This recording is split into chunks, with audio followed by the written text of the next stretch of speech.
From the library of the New York Stock Exchange at the corner of Wall and Broad Streets in New York City, you're inside the Ice House, our podcast from Intercontinental Exchange on markets, leadership, and vision in global business. The dream drivers that have made the NYSE an indispensable institution of global growth for over 225 years.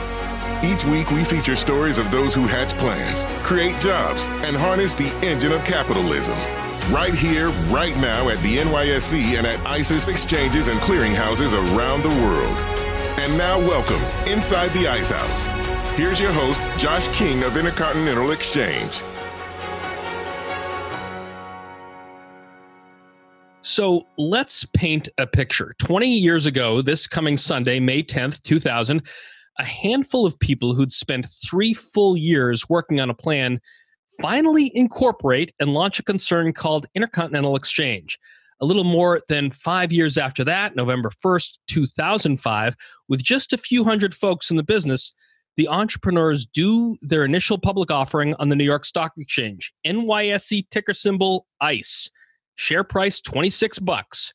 They raised $416 million that day. Market cap, wait for it, $1.4 billion. Now, skip ahead 20 years. That handful of folks, it's now nearly 6,000 people spread across 35 offices around the world.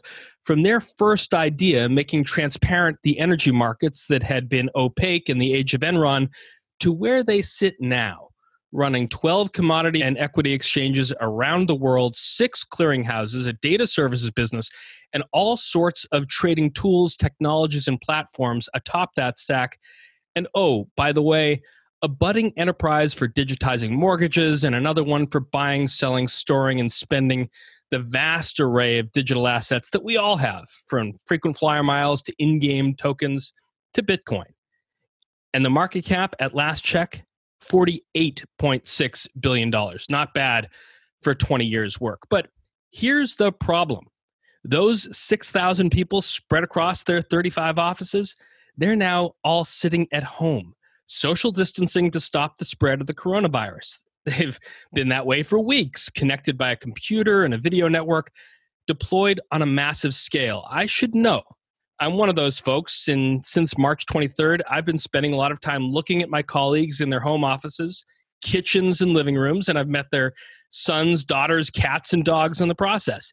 And only just now, the first glimmers of opening back up are beginning to emerge. Our people in Beijing, Tel Aviv, Houston, and our ARCA options trading floor in San Francisco, letting in a few folks on a staggered schedule. The Atlanta headquarters, it plans to restart at around 25% capacity sometime soon, all socially distanced, the regular routine around the coffee break area and the cafeteria suspended, at least for now. But through it all, through a massive uptick in volumes across just about every asset class, through an unprecedented glut of supply and diminished demand in the oil markets, the company keeps on ticking. ICE announced its first quarter 2020 earnings last Thursday.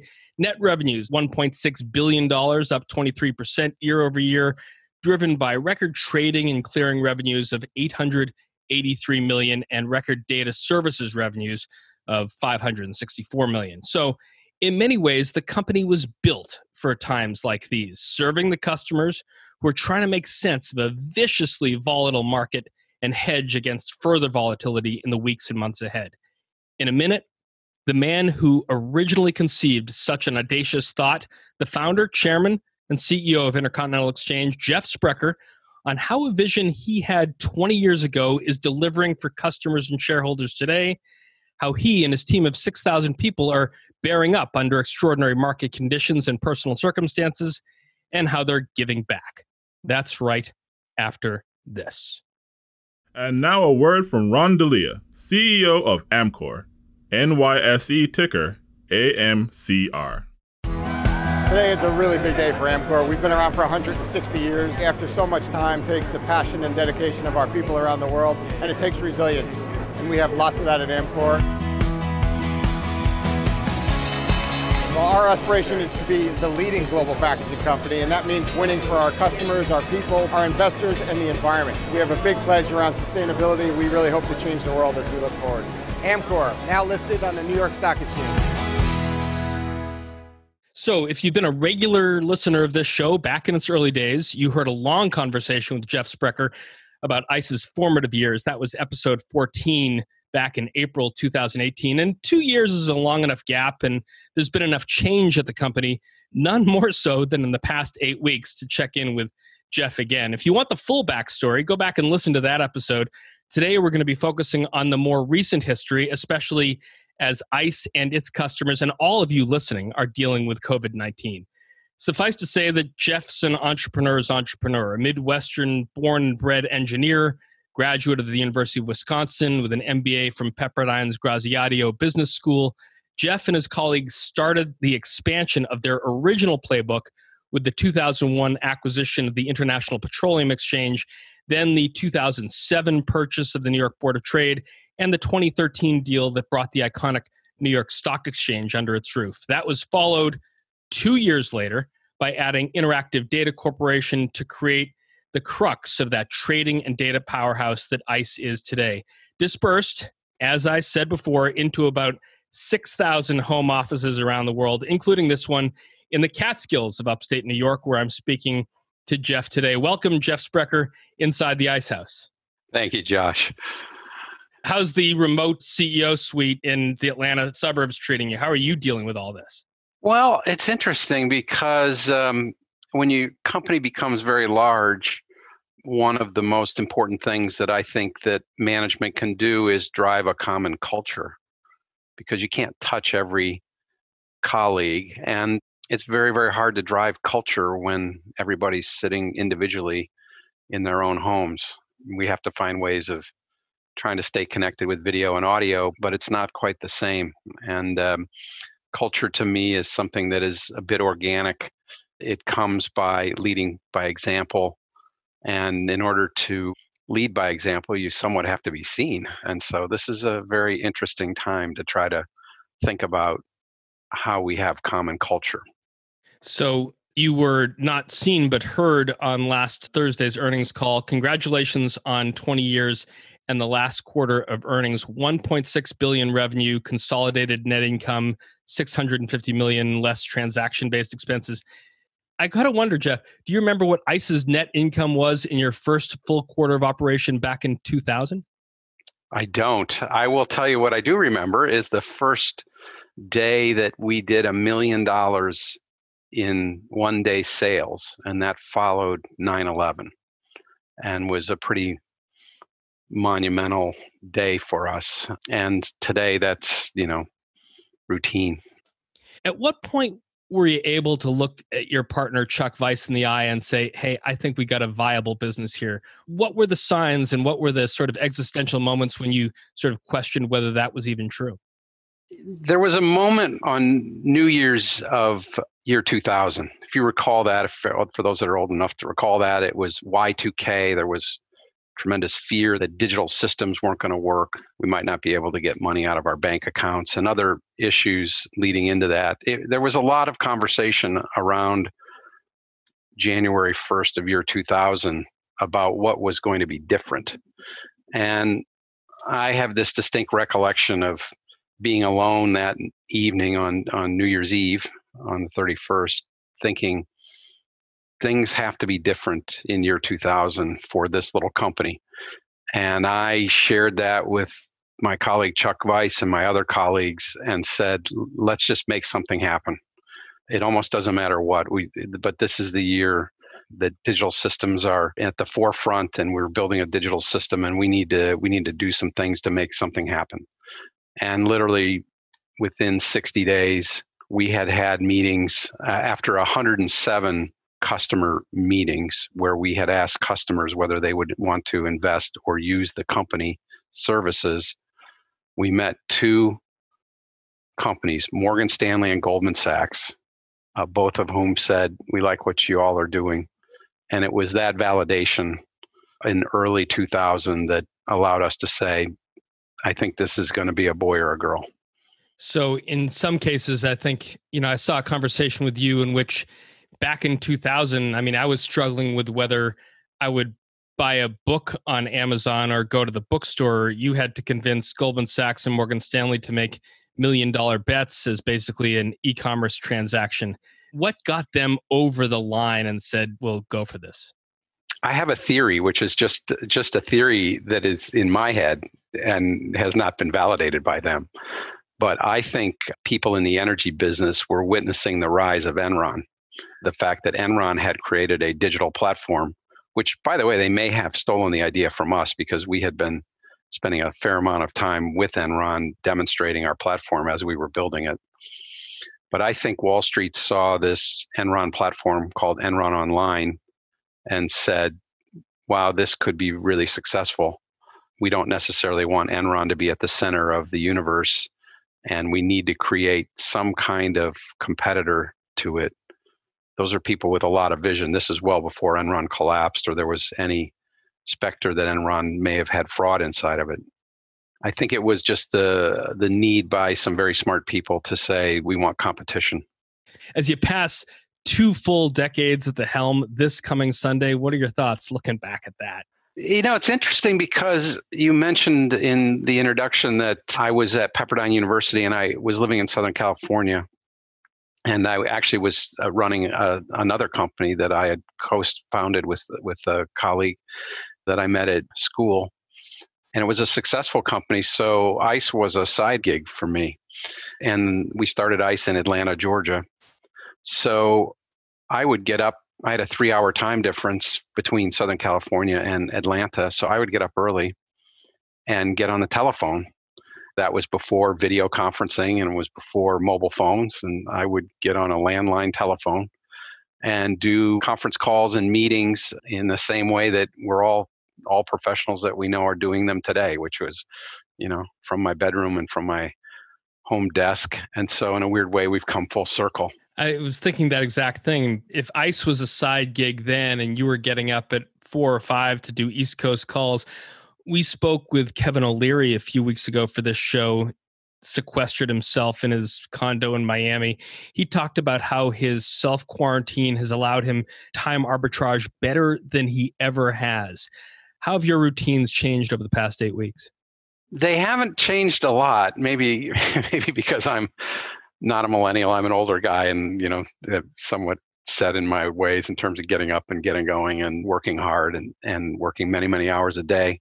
It is definitely more difficult to run a business with audio and video as opposed to being able to just grab a colleague. There's so much that comes from just watching as you walk around the halls of a corporation. You get a sense of who's engaged and where are we going and how does it feel? There's a feel. In my mind, I really am not a public company CEO. I'm a small business entrepreneur, and just kind of get a feel for the company much more so than when I read the reports. Usually, when I read reports, and we as a Fortune 500 company generate a lot of reports, but there's very little on those reports that I generally don't already know by touching people in the company. And so the biggest change, the biggest difference right now is that is a more forced function when you're doing it remotely, as opposed to the organic way that human interaction tends to happen through various offices. I know you're itching to get back to the office, and you held your earnings call last week at headquarters, socially distanced, of course, with your president, Ben Jackson, and your CFO, Scott Hill. What was it like to finally be in the same room again with colleagues after quite some time? Well, it was odd because we have a large corporate multi-floor office building that was completely silent and empty, and the lights were out. And we all 4 of us walked in and took 4 corners of a very large conference room table with a speakerphone in the middle of it. And so it was a little bit eerie, I would say. We had great earnings. I mean, we're in the enviable position of managing risk, is really what our basic product is, helping people to manage risk. And the world is full of risk right now. So we had the best quarter in our history. It was a little bit eerie doing that in an office where tumbleweeds were rolling down the halls. Best quarter of our history in these such extraordinary circumstances. Jeff, you have this prodigious method of siphoning news reports from who knows how many alert systems. We all get these FYIs from you of obscure headlines at all hours of the day. I looked at a news report last night from January 6th of this year. Headline was Mysterious Pneumonia Outbreak Sickens Dozens in China. When did the coronavirus first get on your radar screen? Well, I wasn't early on this, that's for sure. I, like most people, were listening to the daily updates that were being provided by the government and by Dr. Fauci and the team. And it did feel like it was not a Western problem. Now, our company has offices in Asia, and we started to see real concern coming from employees in Asia. But interestingly, Singapore, where we have a major outpost, was relatively confident that this was going to be pretty minor and contained. And so we didn't really feel concerned.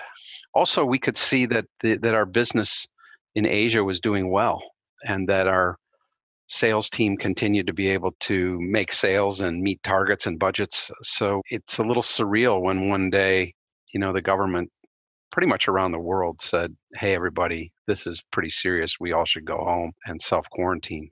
So we all went home and self-quarantined. Let's talk for a minute about how the company implemented its business continuity plans. You told me a while ago that you actually credit ICE's purchase of NYSE Euronext in 2013 really as a galvanizing moment that prepared ICE for what it's facing in 2020. Why? When we bought the company, it was shortly after Hurricane Sandy really devastated the East Coast of the US. And during Hurricane Sandy, I was on a call that had hundreds and hundreds of people on it, where a decision was made to close down all of Wall Street. At the center of that call was a conversation about the fact that the New York Stock Exchange really didn't have the ability to run its systems if the floor was closed. And there was really no way, if you recall those times, that you could get people safely into the New York Stock Exchange. So there were other knock-on impacts of that, and other financial services companies that didn't have particularly good plans. And so there was a mutual decision just to close all markets. That has really stuck in our mind. And so when we bought the New York Stock Exchange, one of the first things we did was look at its continuity planning. And we found that it was really lacking. It wasn't robust. It's not a continuity plan to say, hey, everybody should go home and take their cell phone with them and we'll figure it out. And so we embarked on a massive upgrade of systems around the New York Stock Exchange that not only were better and easier to manage and what have you, but also had a lot of redundancy in them and the ability to operate them from other locations.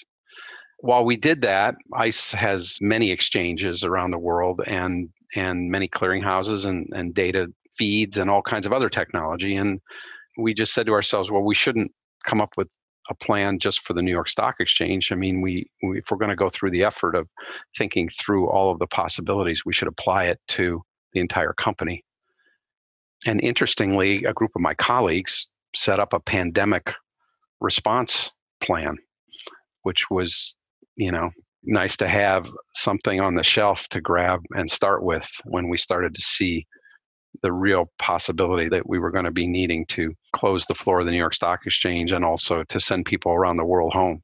So when the closure of the floor happened, the bell tolled for the last time in 228 years on March 20th over an active trading floor temporarily. There has since been a lot of speculation, given how well the NYSE has held up since all electronic trading was initiated that following Monday, March 23rd, that, hey, why reopen at all? You said on the earnings call, and I'm going to quote, that our data shows that market participants save millions of dollars a day when the floor is operating thanks to tighter spreads and more efficient auction price discovery. You want to break that down for our listeners? Sure. We've been arguing for years that we think the combination of human judgment on the New York Stock Exchange trading floor combined with, really excellent, highly scalable technology that handles the bulk of the transactions is a better model. We have tried to have data to show that and to test that, but until you actually close the floor, there was no way to have actual empirical data. It was an experiment that we thought would result in showing the strong efficacy of the floor, but never were able to actually gather the data. Well, now we have the data, and we can see that a combination of this electronic platform, which can clearly handle the volume, but when it's coupled with humans, we can see that we get tighter bid offer spreads and we get better results to find the final closing price, which increasingly is becoming important because that final closing price of a stock is used in calculating a lot of indices and other inputs into exchange traded funds and derivative products that exist around equity trading. So if that's true and stocks will trade better with the human element involved, as we're talking this morning, the NYSE ARCA options trading floor in San Francisco is reopening on a limited basis, minimal staffing, broad protections in place. Jeff, what will it take to get the main NYSE trading floor at 11 Wall reopened? I don't know, to be honest with you. We have a lot of experts, medical experts and others advising us. We're taking a look at the whole physical plant to say what are the physical changes that we can make, and where do the medical professionals think that we should position people. But it is an interesting phenomena that what we're trying to say is that a community of people that can communicate with each other, coupled with technology, does a better job of a community of people that are sitting at home on telephones and video. And so we do need to find a way to get these people back. We hope to find a way to get these people back so that they can communicate with each other face to face, but still do what is in their best interest and our best interest from a health and safety standpoint. Beyond our specific company, Jeff, you're in touch with CEOs of all stripes who are dealing with similar circumstances. Many talk about maybe carrying a lighter real estate footprint going forward, doing things differently in the future than they've done in the past. Have you sort of mused on some of these issues, and how do you think the world will be different on the other side of this? Yes, I've mused on it. I don't have a good answer because I am a strong advocate that human interaction can foster ideas and infrastructure that is very, very hard to replicate when we're all dispersed. And so I'm not ready to give that up yet. I can just tell you so many times when somebody's made an offhanded comment, or when we've been in a room to have a thinking session and we have a fight and we rip ideas apart and put them back together. There's just something about a group of people that are respectful, that can listen to each other and chide each other and push each other, that is very, very hard to do on video. And so while you can maintain a company, which is largely what people are doing today remotely, I don't know how you really get the special sauce that a group of people can bring together if you can't keep them together. In a startup, and most entrepreneurs have experienced just eating, sleeping, and drinking the company with a group of people, and spending nights in the office and ordering pizzas and missing meals and having this tremendous collaborative energy to try to drive an idea forward. It doesn't really work. My colleagues are having Friday afternoon cocktail get-togethers and pizza parties and other things, and I've attended some of them, but they tend to have a finite beginning and a finite end. Whereas, when you're building ideas and you have people with emotion and passion about things, time goes out the window. Doesn't lend itself to clicking on a link that's on your calendar. So I say that to you because I think there are a lot of people that will ultimately say we do need as humans to gather. I'm an American, and I think, American ingenuity just demands that we find ways of getting together to have those kinds of interfaces, which you have to do by gathering at some point.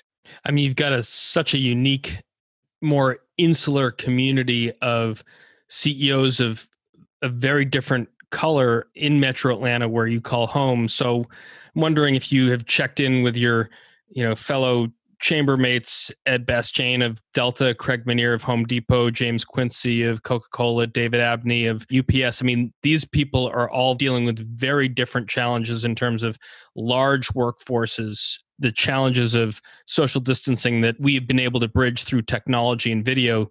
A lot of these people have to really be on the front lines with a lot of people every day in your particular community. Yeah, and I would tell you that the overarching number one thing that I hear when I talk to colleagues is protecting the employees, making sure that the health and safety of employees comes first. So to a certain degree, everybody I'm talking to says the business has to take us a back seat. You and I just had a conversation about how the business goes forward, but before we can get there, everybody that I'm talking to says the number one thing we can do is make sure that we protect people.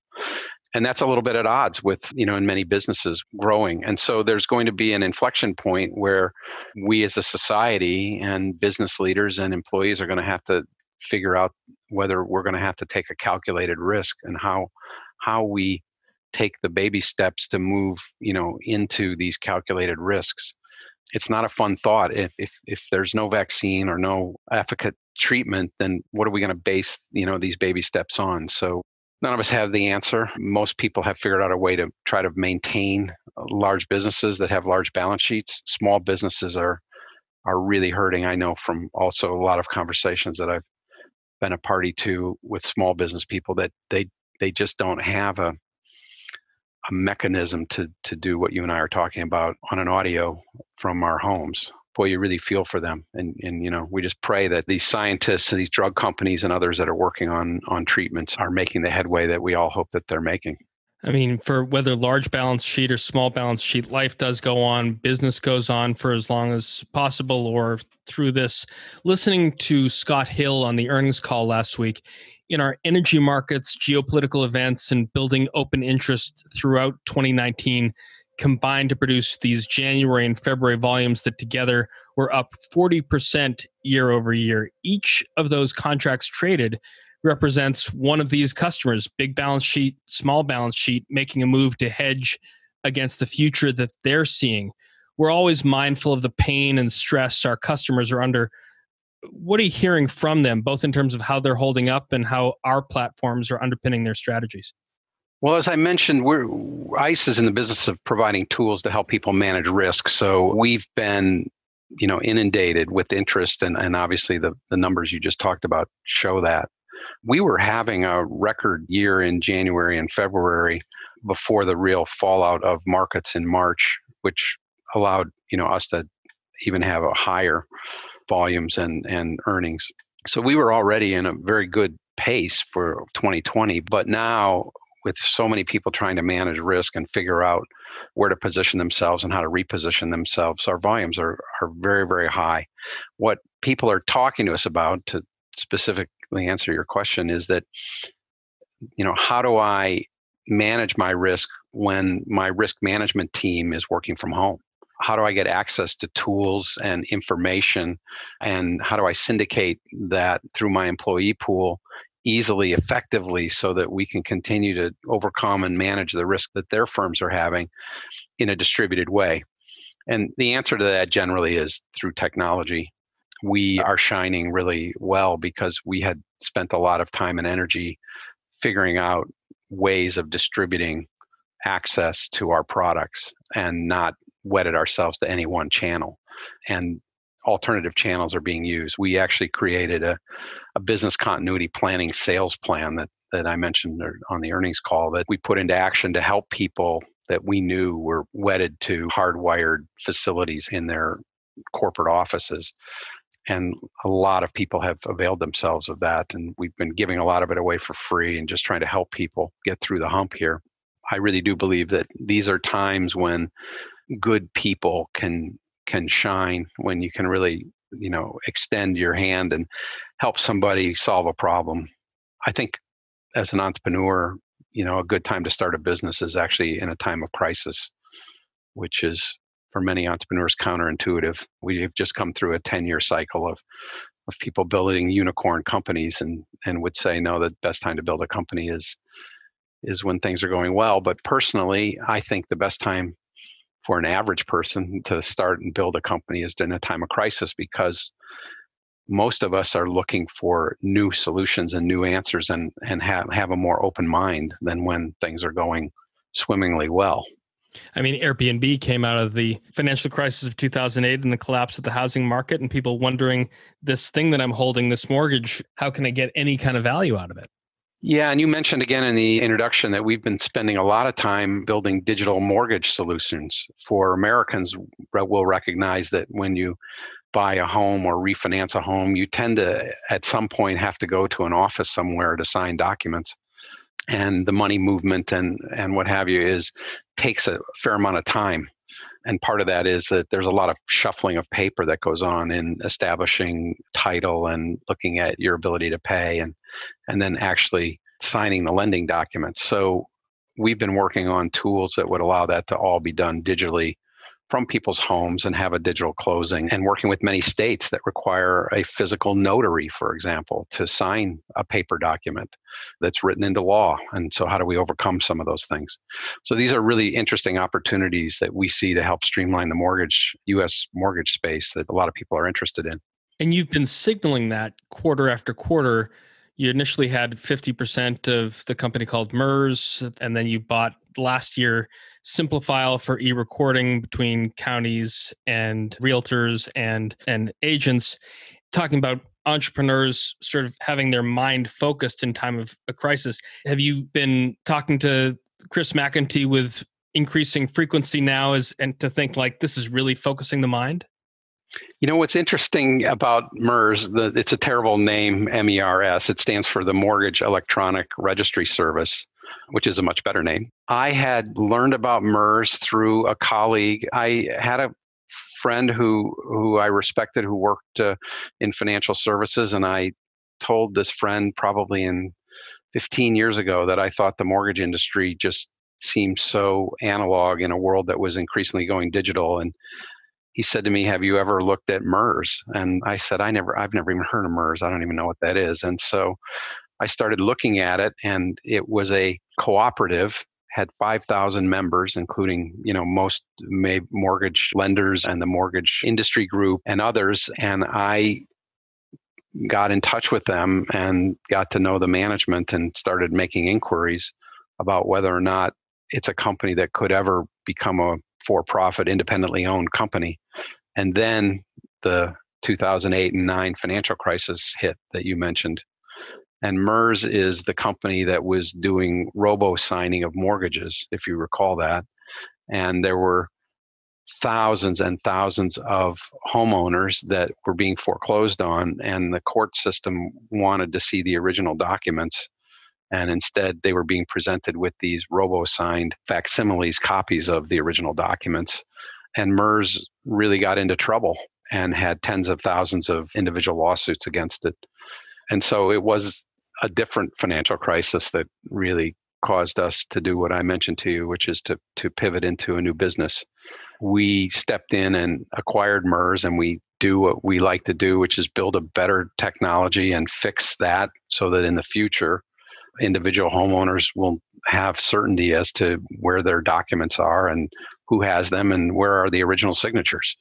And that's worked out very well for us. So it's really not this crisis that, while this crisis is accelerating the business, the vision came in the last one. This is the crisis where you have to think about you have to think 5 or 10 years ahead. What are we seeing that's going to be different?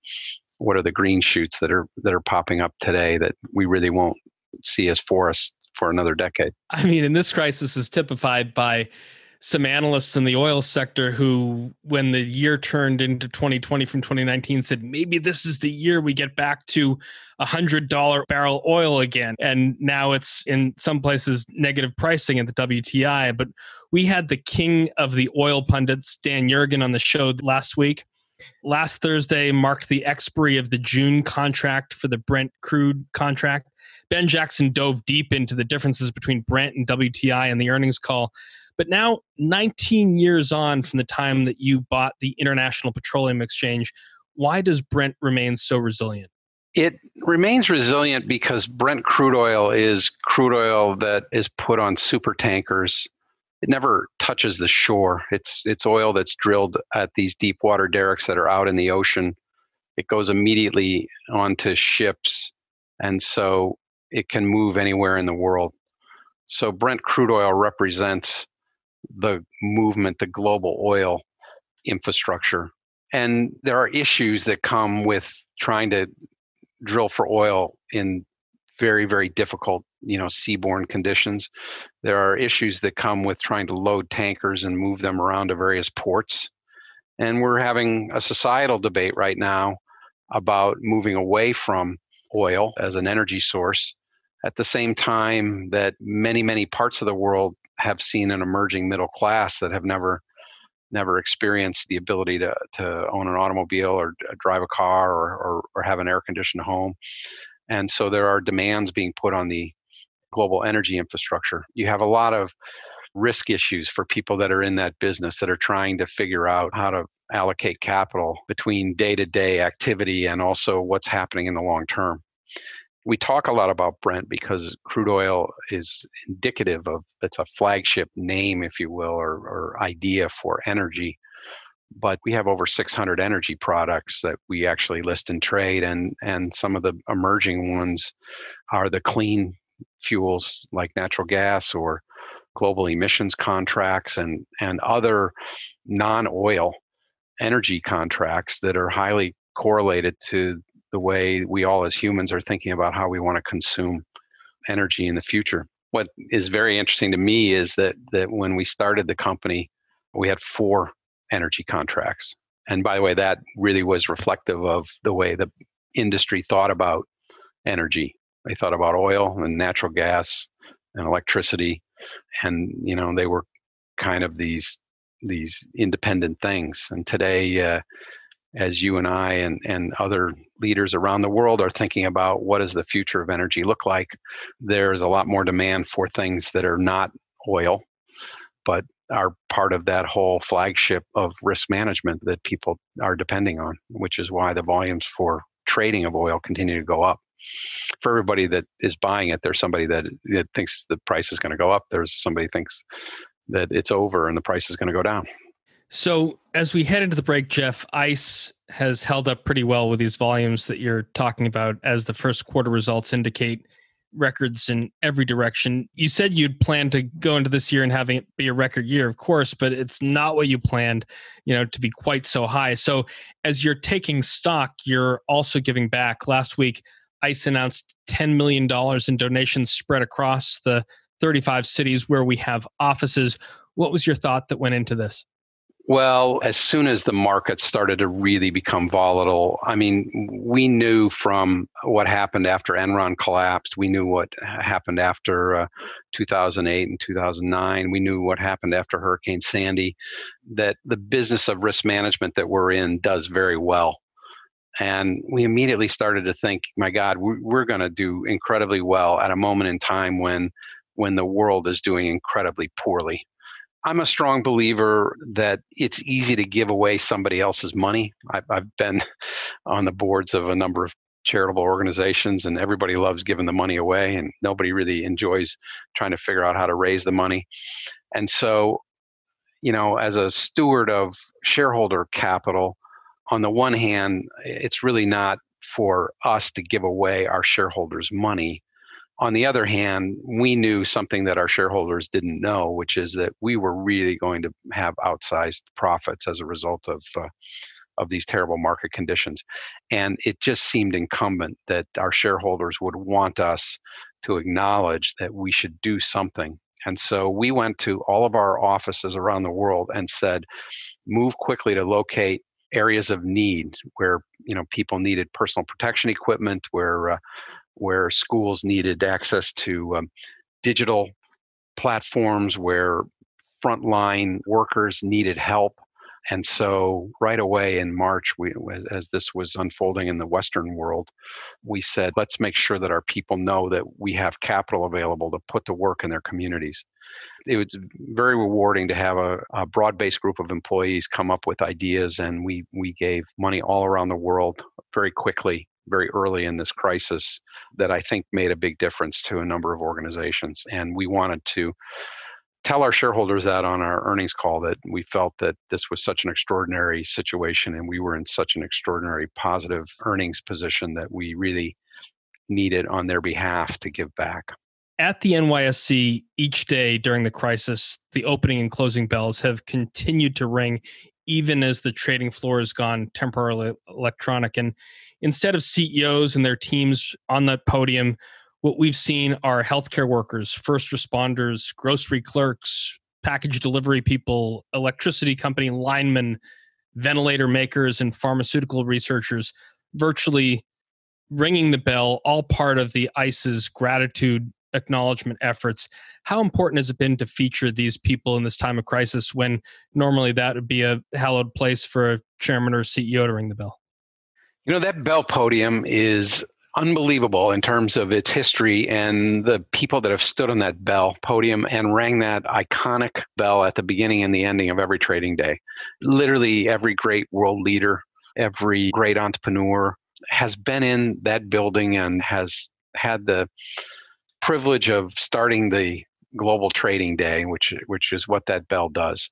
And so, there are many, many heroes in the world that are not world leaders or chief executive officers. And it's always fantastic to put them up there. They deserve a spot just like anyone else that makes a fantastic contribution to our society.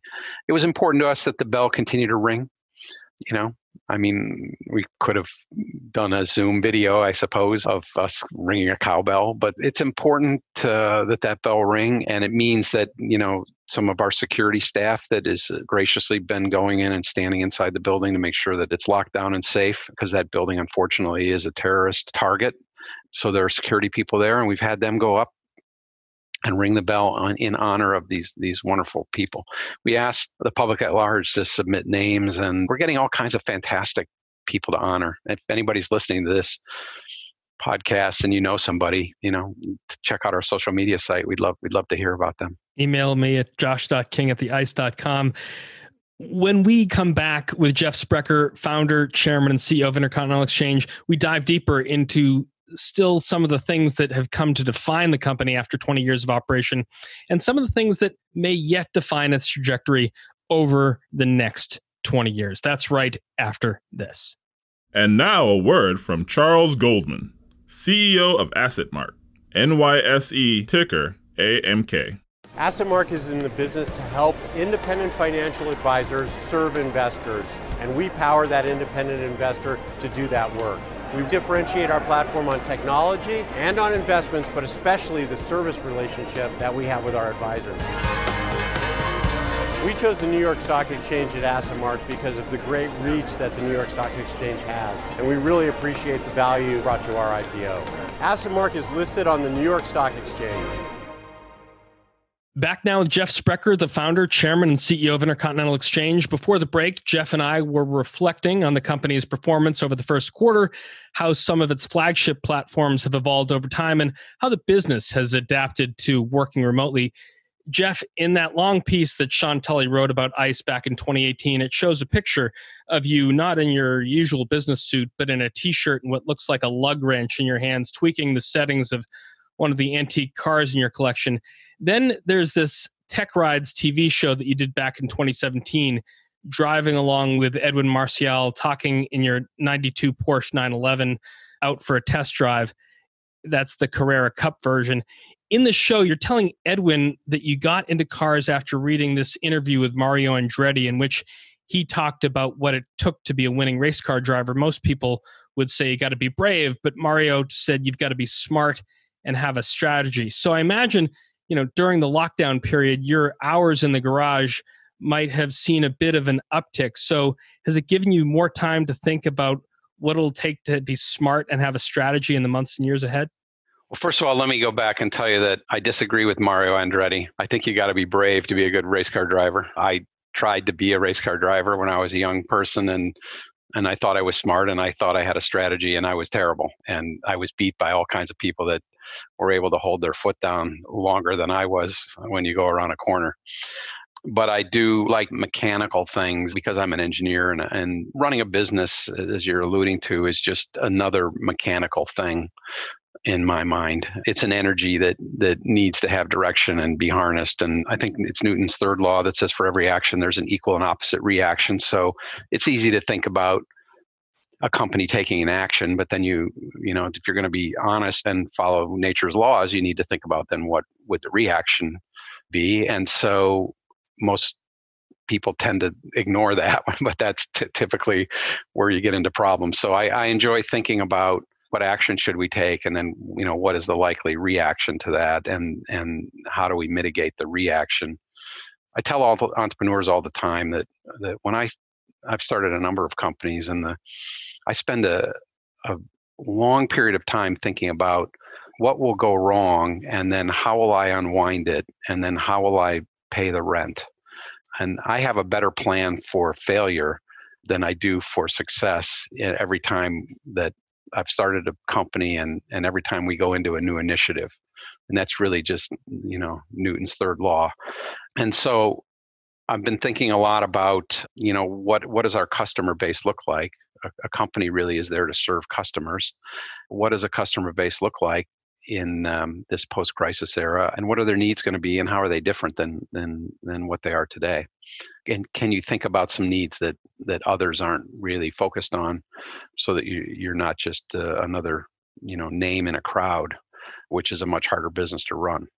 And so it'll be interesting to see how we all adapt going forward. Clearly, there's going to be more work from home. I used to argue to my colleagues that it's not the same if you're working from home, but a lot of people are going to have a lot of evidence to refute me when I bring that up again. So we're clearly going to have more working from home. The notion of social distancing, may be with us for many, many years, even if we have cures and feel comfortable about this particular virus going forward. The notion of shaking hands and hugging and how we embrace one another may be slightly different with people that we're not strongly accustomed to.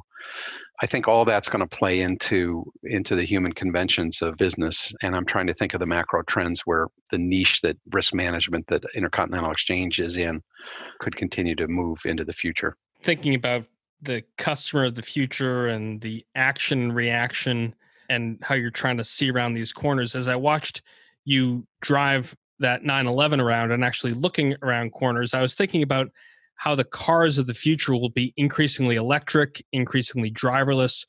We're transitioning to cleaner fuels and better technology. And I mean, talk about what we actually have now. Are you seeing that reflected in the volumes for our natural gas contracts like TTF and JKM? Yes. I also will tell you that I wear a mechanical watch that you have to wind, which, today you don't even need a watch. Most of us carry some kind of mobile device you can look down at and see the time. But I also think in times of great complexity, there are comfort taken in things of great simplicity. So we're clearly going to go into an era of great complexity, more digitization, more technology to do business together. I also think there'll be a thirst for simplicity, kind of like an old Porsche that you can actually work on in your driveway and understand how it runs. So back in the last quarter, the company put up good numbers, but looking at the fourth quarter, but it was overshadowed somewhat by this leak suggesting that ICE had designs on potentially acquiring eBay. You've always had a reputation for zigging while others would zag, and there's been a lot of zagging the last few years with the London Stock Exchange Group buying Refinitiv, and then the Hong Kong Stock Exchange turning around and trying to buy LSE. So if not a transformative deal like eBay, how else do you zig in the months to come? Well, I can't actually answer that because I'm not allowed to, as a public company executive, to give any kind of forward guidance or look or what have you. But I think the fact that we look at things that are not obvious is part of the culture of the company. Most of those get rejected, by the way. When you look at something that's really not obvious, you find there's a reason that it's not obvious, a negative reason that it's not obvious, and reject it. But I think you got to go through the process of really understanding your limitations and what you do well as a company, and only then through failure or even on a pro forma basis rejecting something because you feel like you're likely to fail? Can you understand your strengths? And that process of examination is really good, I think, for a company, particularly if you're honest. You mentioned in the introduction that I went to business school, and I have very little recollection of the actual books that I read and what I learned, but I have a very strong recollection of the fact that professor there said that good companies and good marriages and good social interactions have very good conflict resolution.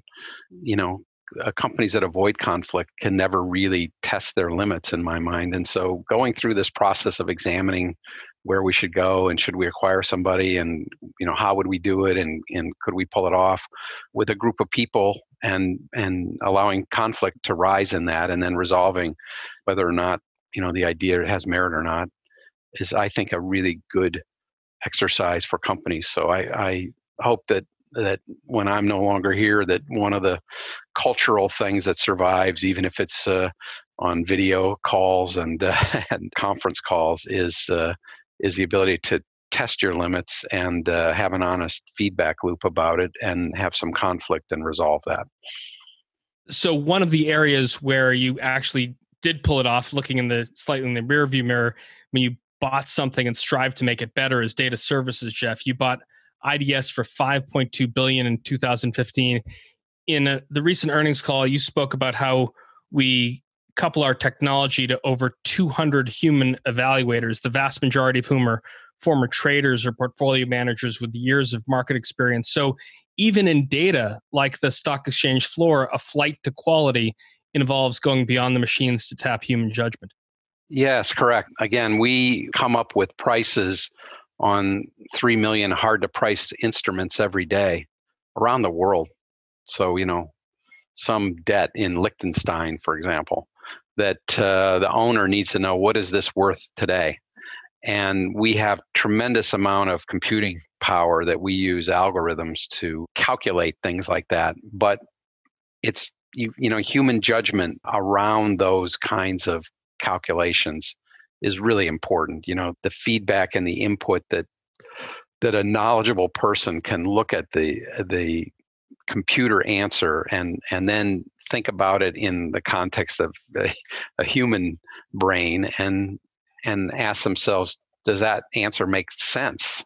And so we, in many, many cases where we do complex things, want to make sure that there's strong human oversight, particularly by well-informed, knowledgeable people that can put answers into context. That happens in our data business. It happens, we make regulatory filings, we make a lot of information public. And so you always want, smart, good people to take a look at what the computer is suggesting. We rely a lot on technology. I find myself pulling out my mobile device to do simple math, that I learned to do in high school, and I'm just too lazy. But, every once in a while, it's good to do the math in your head just to remind yourself that you're capable of doing it and to keep yourself at the top of your game.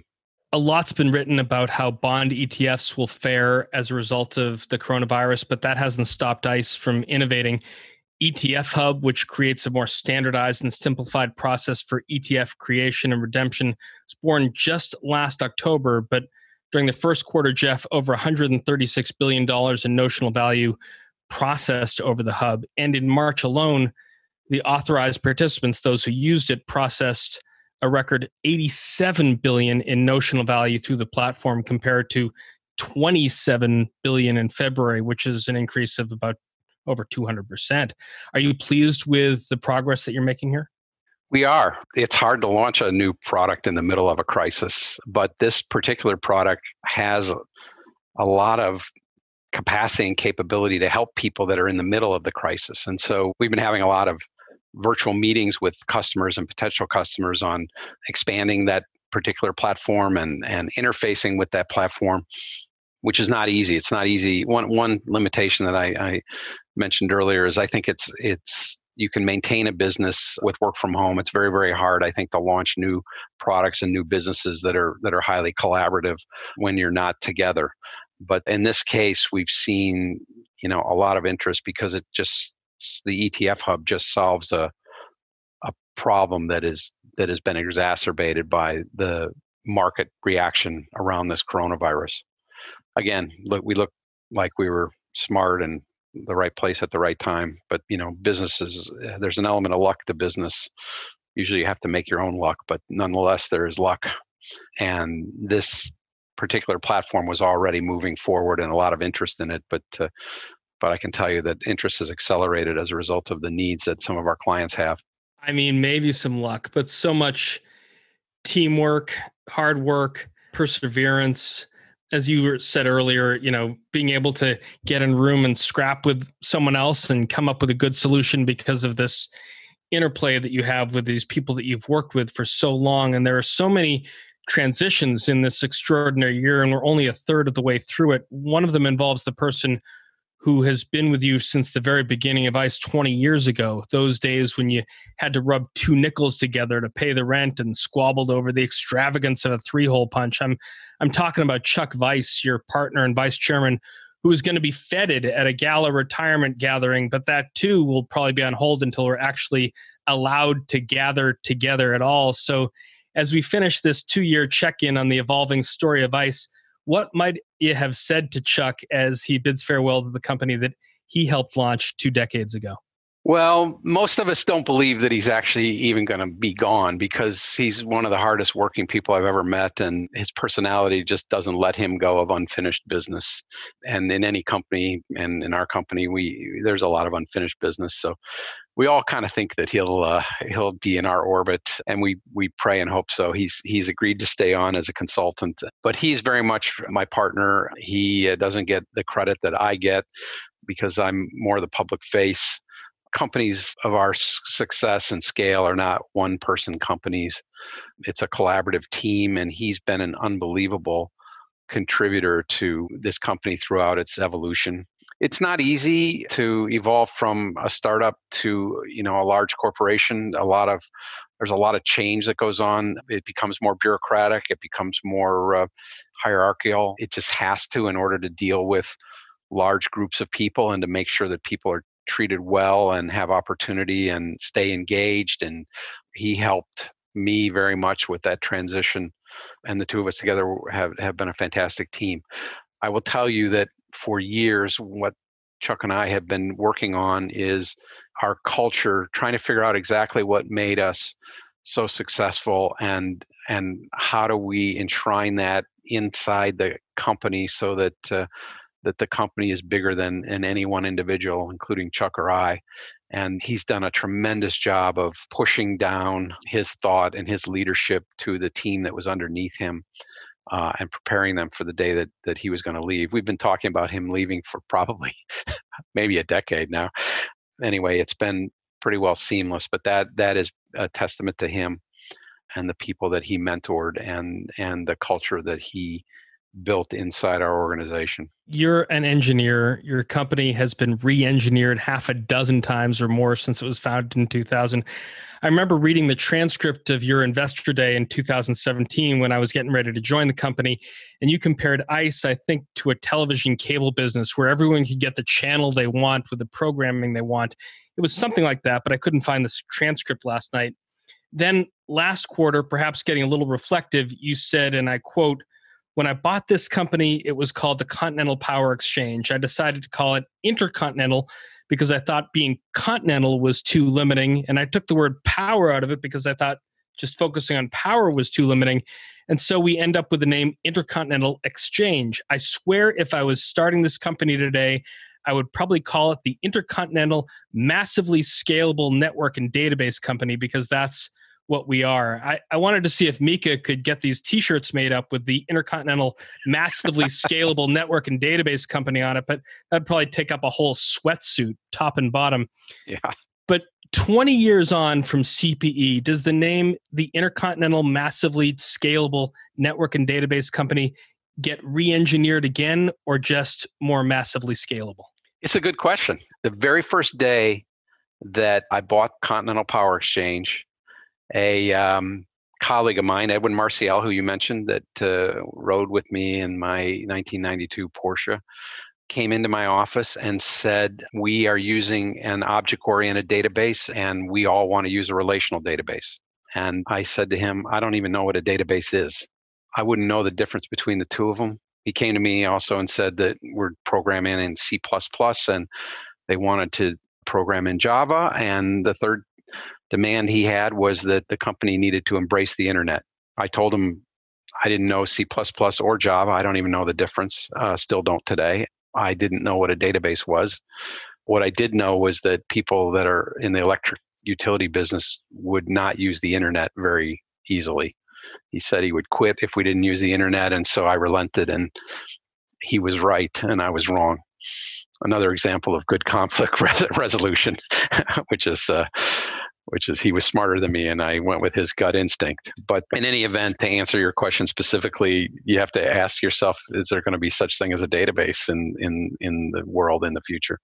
You know, the allure of Bitcoin is this notion of having a completely distributed information system that is essentially a database that resides everywhere and nowhere. And so, you know, there may not be such a thing as a massively scalable database. It may be like, you know, me saying that I had a early stage computer that, you know, can barely keep up with what a calculator does today. That wouldn't offend me if what I think we are today is not what we are in the future. I think companies need to evolve. Great companies continue to evolve and find ways of serving customer needs that are very different than what their predecessors did. And that's important to me. Cannibalizing your own business and putting yourself out of business with new ideas is an important part of keeping a company growing and fresh. You know, I really don't know how to manage a company that isn't growing. You know, part of managing a growing company is like, you know, the duck with your legs just moving very quickly underneath. And I wouldn't really know how to float around. It's not my skill set and those that surround me. So it's important that we continue to find a way to put ourselves out of business with something that's better, faster, and cheaper. Better, faster, cheaper. I won't wait another 20 years to check in to see how that story ends, Jeff, but maybe we'll get together in 24 more months or so and check in on how ICE is doing in 2022. I hope we have a very different story, because then it will mean that we've continued to be very successful. Well, thank you so much. It's been 20 extraordinary years, and the ones ahead will certainly keep us on our toes. Thanks so much for joining us. Thank you, Josh. That's our conversation for this week. Our guest was Jeff Sprecher, founder, chairman, and CEO of Intercontinental Exchange. This Sunday, 20 years old. If you like what you heard, please rate us on iTunes so other folks know where to find us. And if you've got a comment or a question you'd like one of our experts to tackle on a future show, email us at icehouse@theice.com or tweet at us at IceHousePodcast. Our show is produced by Pete Ash and Ian Wolfe. I'm Josh King, your host, signing off from the remote library of the New York Stock Exchange in the Catskills of upstate New York. Thanks for listening. Stay safe, socially distanced, and we'll talk to you next week. Information contained in this podcast was obtained in part from publicly available sources and not independently verified. Neither ICE nor its affiliates make any representations or warranties, express or implied, as to the accuracy or completeness of the information, and do not sponsor, approve, or endorse any of the content herein, all of which is presented solely for informational and educational purposes. Nothing herein constitutes an offer to sell, a solicitation of an offer to buy any security, or a recommendation of any security or trading practice. Some portions of the preceding conversation may have been edited for the purpose of length or clarity.